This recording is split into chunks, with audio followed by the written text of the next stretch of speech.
what happens when we settle for the second best with God? In Exodus chapter 17, Israel faced the Amalekites. Moses lifted his hands in prayer. As long as his hands were raised, Israel prevailed. But this was never God's ideal. His plan was that his people wouldn't have to fight at all. He himself would fight for them. You can check Exodus chapter 23, verse 28, Exodus chapter 33, verse 2.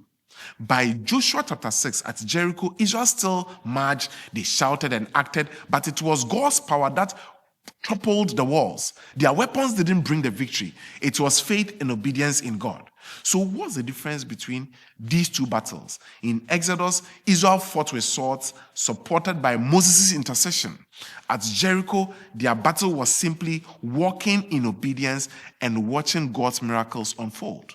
Both stories remind us that God meets his people where they are. When their faith falters, he allows them to fight. But his best plan has always been for them to trust in him completely. So what's the application to us? How often do we live in God's second best option? He longs for us to live in complete trust. But when we doubt, he sometimes lets us struggle so we can rediscover our dependence on him.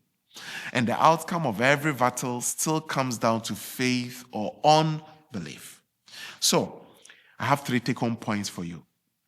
Number 1, God's ideal is always total trust, not human strength. Number 2, when faith falters, God meets us where we are, but calls us higher. Number 3, every victory depends not on weapons, but on faith in God's promises. So, today I have this appeal for you. Don't settle for second best with God. Rather, choose today to live in radical trust, letting God fight your battles his way.